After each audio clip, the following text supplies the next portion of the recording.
다니엘서를 보면 3장과 6장이 우리에게 의미가 있습니다. 그 이후에는 막 환상들이 나오기 때문에 쉽지 않아요.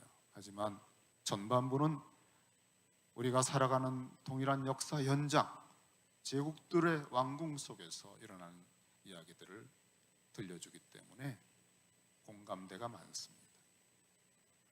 특별히 3장 풀무불에서 다니엘의 세 친구가 겪었던 일과 6장의 사자굴에서 다니엘이 겪었던 일은 우리 주일학교 아이들에게는 아주 단골 메뉴죠. 재미있기 때문이죠.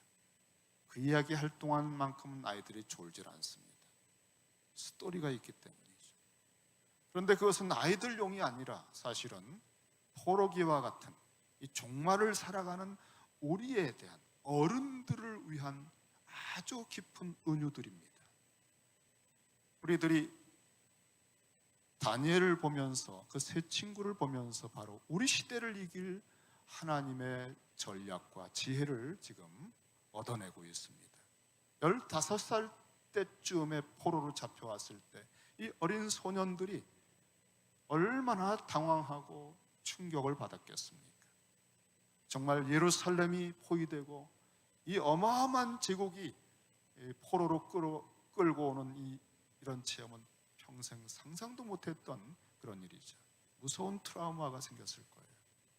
그런 15살 소년들이 이제 다니엘만 해도 거의 80 중반을 넘어가는 노인이 되기까지 이 포로기에서 점점 시들고 영적 침체와 타협과 타락이 아니라 갈수록 정결해지고 갈수록 성화되고 갈수록 그리스도를 닮아가는 놀라운 사람들이 됐다는 것을 보면 정말 아유 요즘 힘들어요, 너무나 어렵습니다, 이런 것들이 결코 우리를 해칠 수 없다는, 머리카락 하나도 해칠 수 없다는 이 성경의 말씀이 진리라는 것을 확신할 수 있어요. 여러분, 교회는 이렇게 살 수 있습니다. 교회는 무리를 걷는 겁니다. 세상의 파도와 이 무서운 흉흉한 소리의 공포감 속에서 그거를 주목하다가 물에 빠지는 것이 아니라 예수에게 초점을 딱 맞추고 믿음의 주요 온전케 하시는 이신 예수를 바라보라, 그에게 눈을 초점을 꽂으라.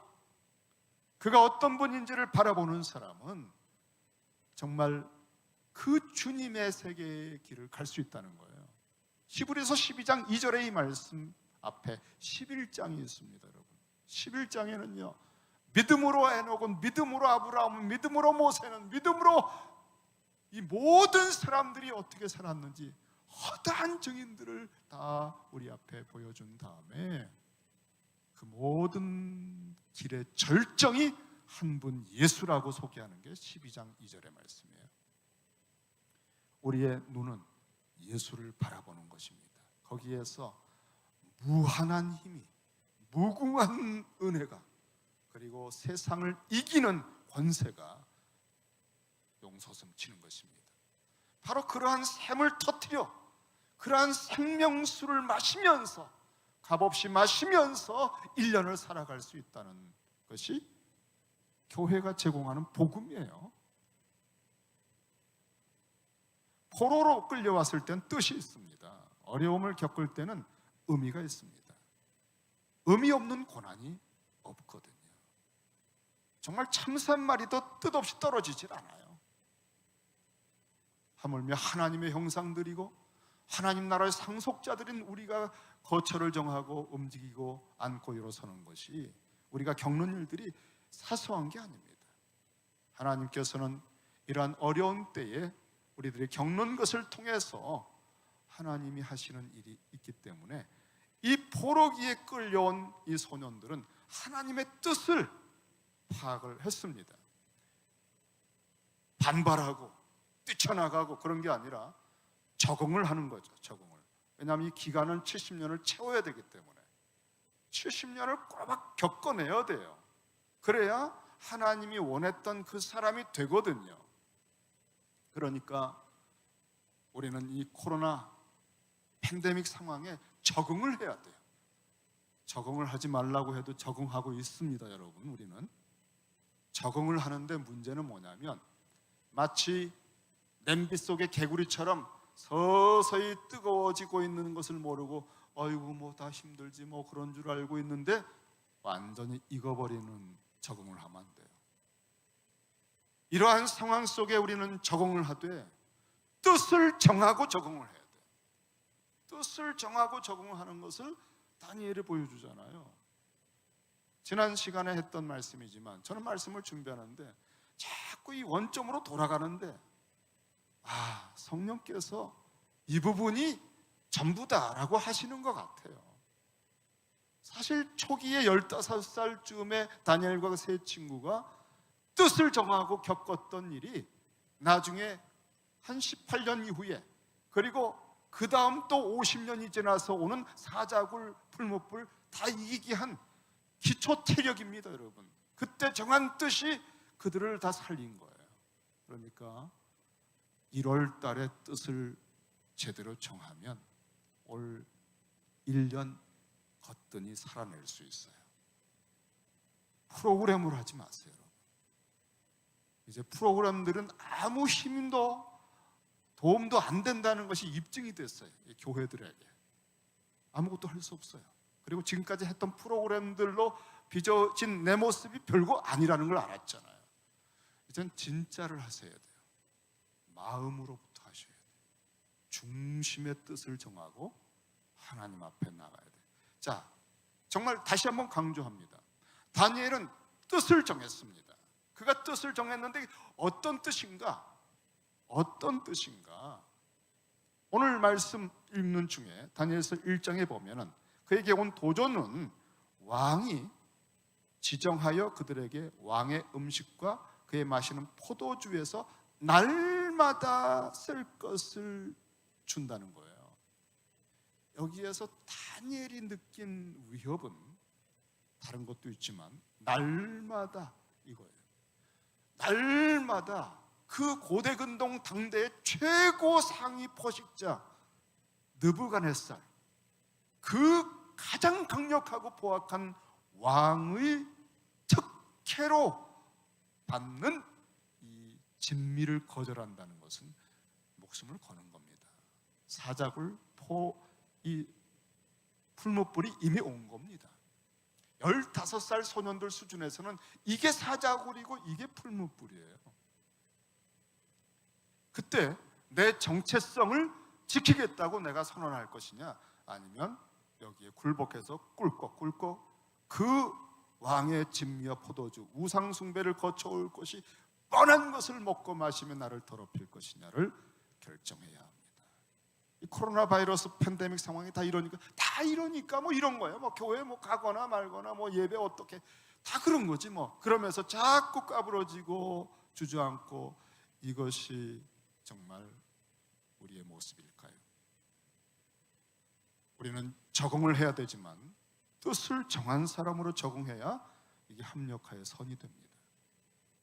그래야 여러분을 이것이 키워줘요. 머리카락 하나도 상하게 못해요. 오히려 여러분을 아들의 형상을 본받게 해주는 그런 교육 과정에 불과합니다. 날마다 쓸 것을 주는데 더 무서운 건 뭔지 아세요? 그렇게 날마다 그거 먹여서 3년을 키운다는 거예요. 한 3년 정도 날마다 왕의 진미와 그 포도주를, 우상숭배 음식을 먹으면 어떻게 될 것 같습니까? 게임 끝입니다. 사실은요, 그런 진미를 먹을까 말까 하고 한 번 딱 먹잖아요. 그 기름기 많고 우상숭배 거죠. 그러면 일단 그 저녁부터 양심이 무뎌져요. 정말 이렇게 계속 살아야 되나. 다음날 또 먹어요, 새끼를. 양심이 딱딱해져요. 그리고 일주일쯤 되면요, 이렇게 사는 것도 특별한 은혜다, 그런 생각이 들어요. 다들 포로로 끌려서 비참한데 나는 왕궁에서 이건 뭐, 이러면서 합류하면서 나중에는 꾸역꾸역 먹고 우상 벨신의 수종자 느부갓네살의 종이 되고 맙니다. 날마다 먹는 것이 우리를 만들거든요. 그게 굉장히 중요해요. 애굽에서 매일매일 노예의 떡을 먹고 나일 강물을 마시다 보면 나중에 자유를 줘도요, 노예 근성이 들어와 있어요. 벗어날 수가 없습니다. 메뚜기가 된 겁니다. 왕 같은 제사장들은 제사, 예배, 하나님의 임재의식 속에 허허벌판 광야에서 혹독한 환경 속에서도 만나를 먹고 생수를 마십니다. 그래서 그것이 정체성을 빚어가는 거예요. 매일매일 만나와 생수로. 근데 그 만나는 하나님의 입에서 나오는 말씀을 경험시켜요. 살아계신 하나님의 임재를. 생수도 반석에서 터져 나오잖아요. 바울은 그것을 그리스도라고 그랬어요. 반석을. 그러니까 하나님이 주시는 양식과 음료는요, 내가 직장 생활을 해도요, 주님이 주셨구나, 이게 느껴져요.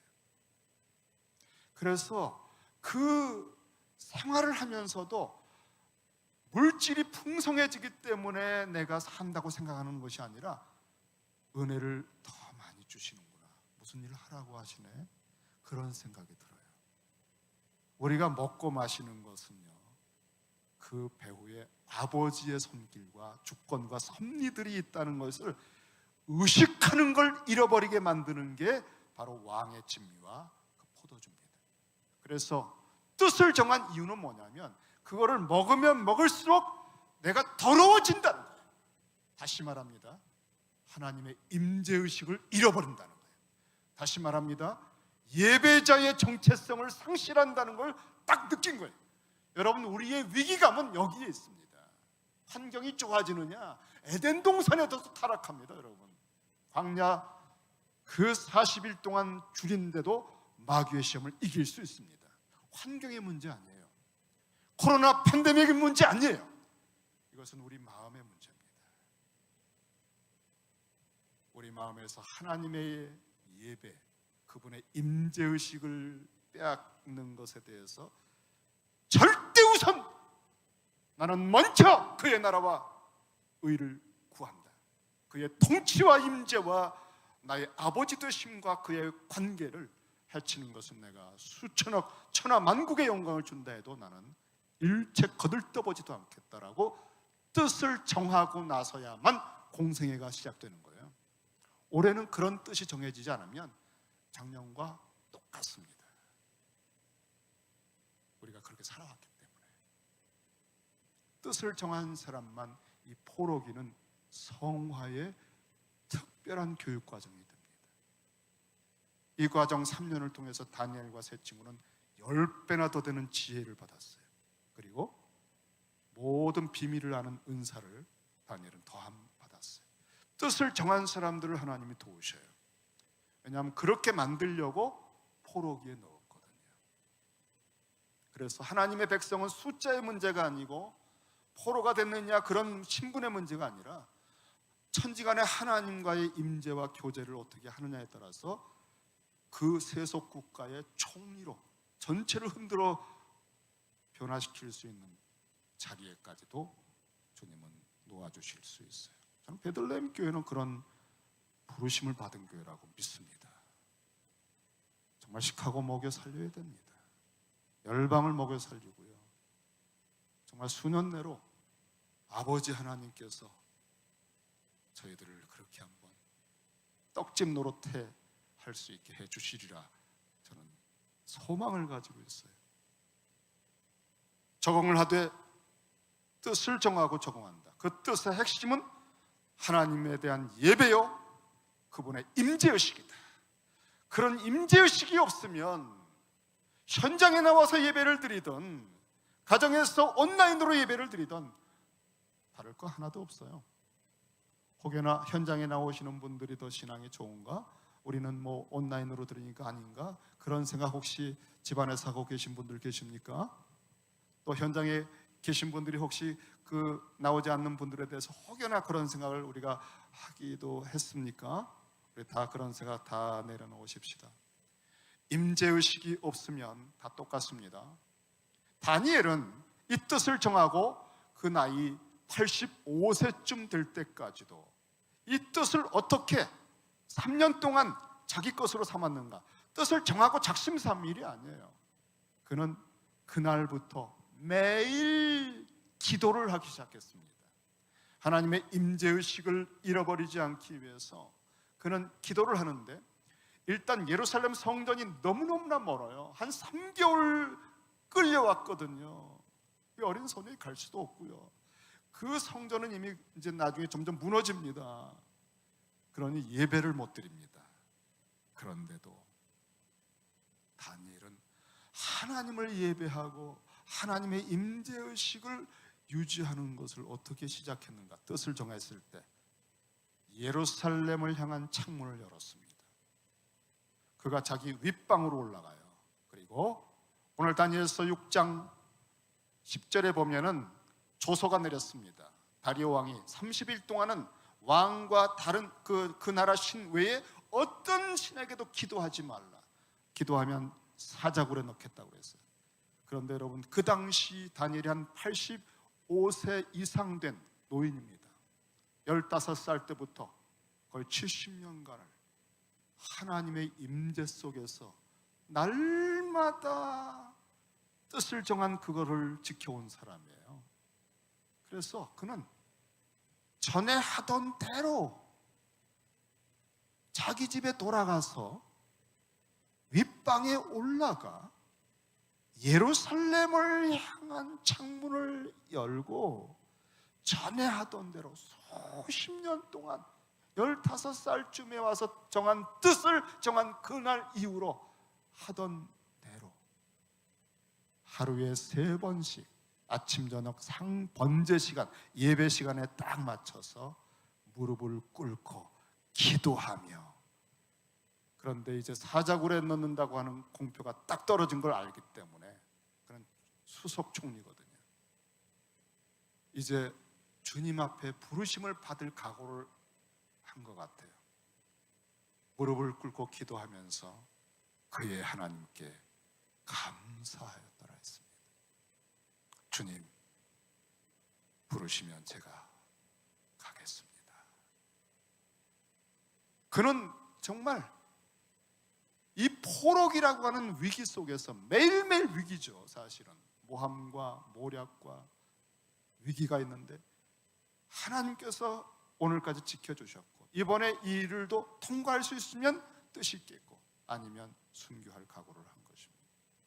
그런데 그가 한 것을 보면 현장 예배를 드리지 못하는데, 너무나 멀어서 갈 수가 없는데,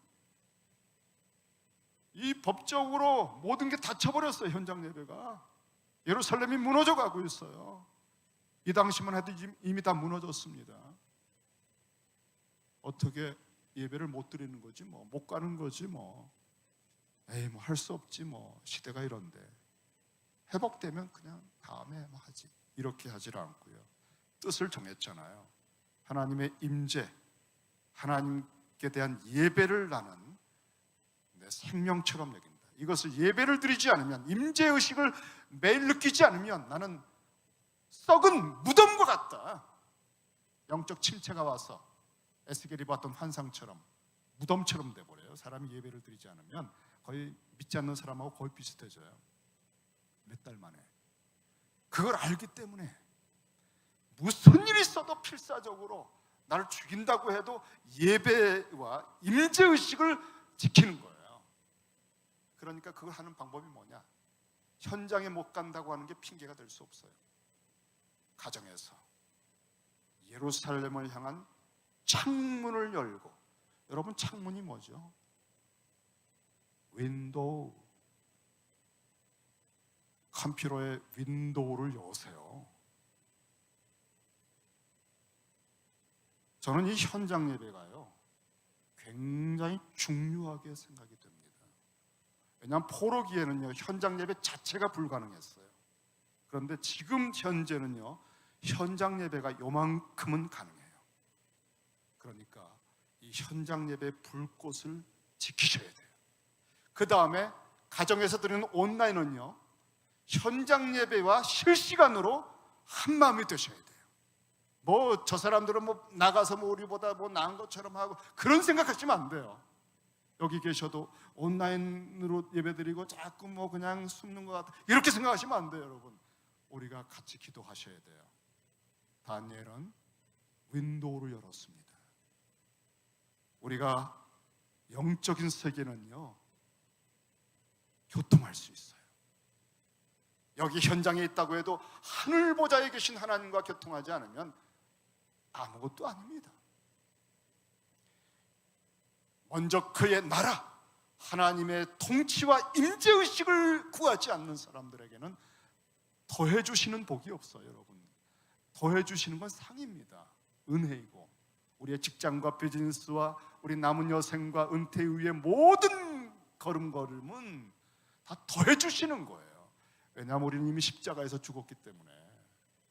그리고 우리가 하나님의 나라와 그의 통치와 주기도문에 아버지의 이름이 거룩히 여김 받으시고 나라와 그 뜻이 이 땅에 구현되는 것을 위해서 우리가 콜링을 받았기 때문에 왕같은 제사장으로 그 일의 정체성을 딱 지키고 임재의식을 지키면 나머지는 다 공급해 주시는 거예요. 써야 되니까. 우리는 다니엘이 그걸 보여준 겁니다.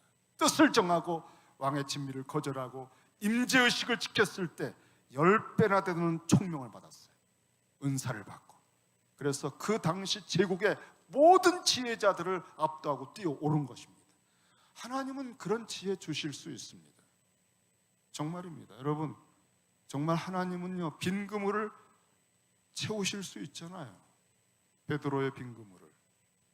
너희가 나를 떠나서는 아무것도 할 수 없다고 그랬잖아요. 이렇게 아주 명백한 사실들, 주님의 임마누엘 임재의식을 내가 놓치는 것은 절대 하지 않으리라 뜻을 딱 정하고 복음서를 읽는 겁니다. 주님의 건의심, 주님의 임재, 주님의 권세, 주님의 음성을 성령의 임재 속에서 듣는 거예요. 보혜사 성령을 보내서 진리의 영으로 내 영광을 보여주리라. 기록된 말씀을 읽을 때 깨닫게 해주고 해석해주고 열어주고 말씀이 열려지고 내 마음을 열어서 그 말씀을 깨닫게 해주시고, 그래서 말씀이 그리스도의 영광을 보여주는 것입니다. 그 속에서 그 제자들과 함께 내가 주님을 바라보게 되는 거예요. 이제 복음서 읽기에 대해서 이제 말씀을 또 여러분에게 금요일에 또 말씀을 드릴게요. 어떤 식으로 읽어야 되는지. 그리고 주님이 하시는 기도 속에 들어가셔야 돼요. 우리가 하는 기도는 오락가락입니다. 여러분, 언제나 우리 욕심과 탐욕과 두려움에 끌려서 하다가 말다가 작정기도 했다가 그거 끝나면 또 끝나고. 주님은 끊임없이 기도합니다. 아빠, 당신의 이름의 영광을 위해서. 그 영광이 무궁무진하고 새하늘과 새 땅에 가기 때문에 샘솟듯이 그 기도가 나와요. 주기도문이. 하나님의 나라가 그의 뜻이, 우리가 그것이 먼저 구하는 뜻이 되고 그 아버지와의 아빠 보좌의 교통함이 피부로 느껴져야, 아빠 할 때 아빠 품속에 안긴 사람이 되어야 그리스도인으로 살아갈 용기가 솟고 사람들이 뭐라 해도 사소한 이익들에 끌려가지 않게 돼요. 이런 정체성, 나는 누구인가? 나는 하나님의 자녀다. 나는 하나님의 백성이다. 하나님의 언약 백성이다. 나는 하나님의 새 언약 백성이다. 그 무엇도 이 언약의 사랑을 끊을 수 없다. 나는 아버지 앞에서 영원한 구원을 받은 자요, 영생을 가진 자요, 그 나라의 상속자다. 이런 정체성을 가진 사람만이 이 세상을 이길 수가 있어요. 우리 시대에는 이런 진짜 그리스도인들을 기다리고 있습니다. 아주 평범한 이야기 하나 드리고 마치려고 합니다. 오늘 성찬식이 있었군요. 캐나다 신문 기자가 고객들을 방문하는데 마치 고객인 양 위장하고 방문하는 거예요. 그러면서 그 상점의 주인들을 테스트하는 겁니다. 이제 자동차를 몰고 정비 공장을 방문하면서 이제 기사를 씁니다. 한 13곳을 방문을 했습니다. 이 차가 사실 문제가 없어요. 그냥 점화선이 조금 느슨한 것 외에는 이상이 없는 차예요. 그래서 정비 공장에 딱 들어가서 자, 제 차가 좀 뭐가 좀 이상한 것 같기도 한데 좀 봐주세요라고 합니다. 그러고서 이제 그 정비 공장에 있는 사람들이 어떻게 하나를 보는 겁니다. 그런데 대부분 말이죠, 멀쩡한 차인 거 뻔히 아는데 여기도 문제가 있고 이것도 이거 고쳐야 되고 여러 가지를 지적한다고 합니다. 그래서 수리하라고 그런대요. 대부분 그런데. 그런데 한 곳에 그 주인은 60대 후반이었는데 세실 브랜튼이라고 하는 정비사인데, 이분은 딱 정비하는 그 도구를 가지고 보더니 이 차는요, 제가 한 것만 조금 손을 봤네요. 좀 점화선이 좀 느슨해져서 제가 조여드렸습니다. 그리고 다른 곳은 전혀 이상이 없네요. 그럼 얼마가 되겠습니까? 이거 수리비 받을 것도 없습니다. 자, 가십시오. 그러더래요. 너무나 다른 사람들과 달라서 궁금하잖아요. 그래서 물어봤답니다. 저는 사실 기자입니다. 이런 그 기사 쓰려고 제가 여러 곳을 다녀왔는데, 선생님 같은 분은 처음 봤네요. 왜 이렇게 정말 아무것도 고치려고 하지 않고 이렇게 보내시는 거죠? 했더니 딱 한마디를 하더랍니다. 뭐라고 했을 것 같아요, 그분이? 딱 한마디를 했답니다. 이유, 이 모든 것의 이유. 그건 이런 일 때문에 그렇죠. 뭐 여러 가지가 있겠는데 딱 한 가지를 얘기했는데요. 그것은 저는요 크리스찬입니다. 그러더래요. 그는 정체성을 가진 거예요.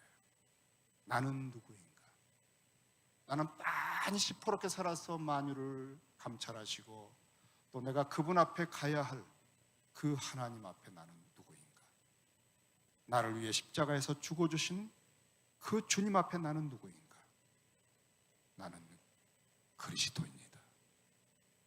이 한 가지가 모든 것입니다, 여러분.